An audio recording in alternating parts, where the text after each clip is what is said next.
Hello students, welcome back to my channel. Now today's topic is cell, the building block of life. Yes.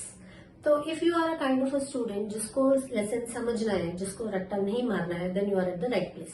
So first let us subscribe the video and then let's go ahead.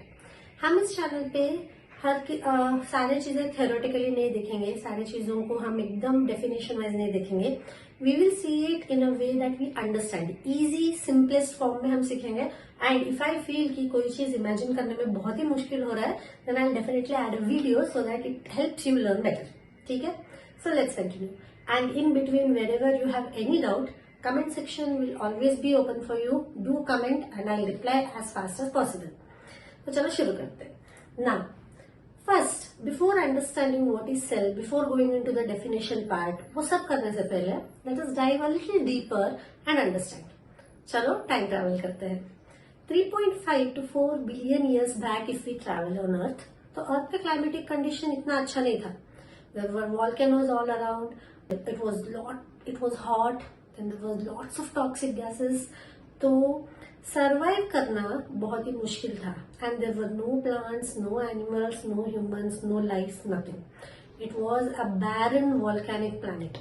तो इस planet में life कैसे emerge हुआ? तो ऐसा तो नहीं हो सकता कि कहीं से भी एक चूहा प्रकट हो गया या कहीं से भी एक शेर प्रकट हो गया. It is not like that. Obviously, it had to start from a single cellular organism. छोटी चीज से कुछ तो शुरू होना था. And scientific community believes कि life water bodies से emerge हुआ है. But it is not from the ocean. It is from the extremest water bodies like lakes, ponds or the hot springs. For example, the hot spring of Puga Valley, Ladakh. तो लद्दाख में जो hot spring है उसका temperature water के boiling point यानी कि 100 degree Celsius तक जा सकता है. But when we consider Ladakh is the coldest area, उधर बहुत ही ठंड पड़ती है. So this extremity can cause a life to emerge. Fascinating isn't it? Yes. तो कैसे हुआ? इन हॉट स्प्रिंग्स के आजू बाजू में कैल्शियम कार्बोनेट का एक लेयर बना. तो इस कैल्शियम कार्बोनेट के लेयर ने एक्सट्रीम रेडिएशन हीट से उस छोटे से मेम्ब्रेन को प्रोटेक्ट किया, which we call as cell today. तो after knowing this, after travelling back into the time, we know how important it was for that one single cell to emerge so that we all exist today. है ना? ना cell के बारे में अगर हम जान ही रहे हैं तो आज हम जिस चैप्टर को 2-3 घंटे में खत्म कर रहे हैं, उस चैप्टर का जो मेन हिस्सा है cell, for your kind information, it is microscopic. It is invisible to your naked eyes. वो देख भी नहीं सकते. तो ऐसी चीज को जिसको देख नहीं सकते उसको कैसे डिस्कवर किया और किसने डिस्कवर किया? So this is the story of Robert Hooke. Robert Hooke was a scientist who invented microscope.